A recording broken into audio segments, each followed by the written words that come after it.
Norway has significantly deepened its military support for Ukraine by committing to finance the purchase of S-300 air defense systems for transfer to the Ukrainian armed forces, a move that reflects both the evolving realities of the battlefield and Oslo's long-term strategic calculus as the war continues into a protracted and resource-intensive phase. The decision comes at a time when Ukraine is facing relentless Russian aerial attacks involving cruise missiles, ballistic missiles, loitering munitions, and long-range strike drones aimed at degrading Ukraine's military capacity while simultaneously exerting pressure on civilian morale by targeting cities, energy infrastructure, and transportation networks. By choosing to finance S-300 systems, Norway is focusing its assistance on one of the most critical and cost-effective areas of modern warfare: air defense, which Ukrainian leaders have repeatedly identified as their most urgent and life-saving requirement. The S-300 system, despite its Cold War origins, remains a highly capable and versatile air defense platform, particularly well-suited to Ukraine's operational needs. Ukrainian forces have decades of experience operating and maintaining the system, allowing for rapid integration without the lengthy training pipelines required for newer Western platforms.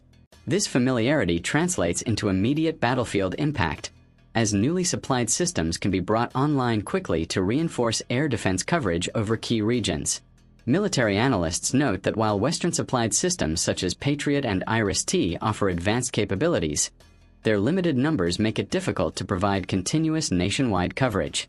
In contrast, additional S-300 systems help fill critical gaps, expand defended airspace, and relieve pressure on other air defense assets that have been operating at a high tempo for months. Norway's role in financing rather than directly transferring the systems is particularly significant, as it enables procurement through international channels at a time when available stocks of Soviet-era air defense equipment are dwindling. Many Eastern European countries that once operated the S-300 have either transferred their systems to Ukraine or phased them out, making financial backing a crucial tool for securing remaining units, spare parts, and interceptor missiles. By stepping in as a financier, Norway is effectively accelerating the delivery process while avoiding delays associated with domestic political approvals or inventory constraints. This approach underscores Oslo's pragmatic understanding of how modern conflicts are sustained not only by weapons, but by funding, logistics, and industrial capacity. The move also fits within Norway's broader policy of sustained, predictable support for Ukraine, backed by the country's strong fiscal position and energy revenues. Norwegian officials have repeatedly emphasized that their assistance is designed for the long haul, recognizing that Ukraine's ability to defend itself will depend on maintaining operational endurance rather than achieving quick, decisive breakthroughs. Financing S-300 systems aligns with this philosophy by strengthening Ukraine's defensive resilience, protecting population centers, and preserving economic functionality, factors that are increasingly seen as decisive in determining the outcome of a prolonged war. Each intercepted missile or drone represents not only lives saved, but also millions of dollars in Russian munitions neutralized at a fraction of the cost.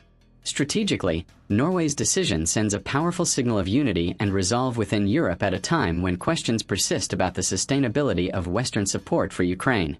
By focusing on air defense, a domain that directly protects civilians, Oslo reinforces the narrative that supporting Ukraine is not merely about military balance, but about safeguarding international norms, sovereignty, and human security.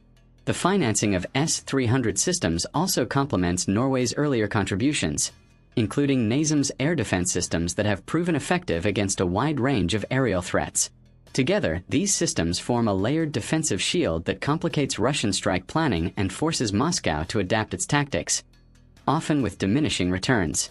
For Ukraine, the arrival of additional S-300 systems funded by Norway is expected to strengthen defenses around major cities, industrial zones, and critical infrastructure, particularly during periods of intensified Russian aerial offensives. Ukrainian defense officials have consistently warned that air defense shortages could expose vital facilities to devastating damage, making international support in this area indispensable. Norway's financing initiative therefore represents more than a symbolic gesture. It is a concrete contribution that directly enhances Ukraine's ability to withstand ongoing attacks and maintain societal resilience. As the conflict continues to evolve, Norway's decision highlights the enduring relevance of proven military systems when paired with timely financial support and strategic clarity.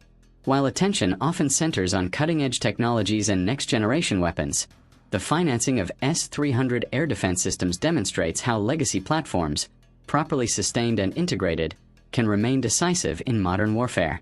In strengthening Ukraine's air defense network, Norway is not only helping Kyiv defend its skies, but also reinforcing a broader European commitment to ensuring that Ukraine has the means to endure, adapt, and resist in the face of sustained aerial and strategic pressure.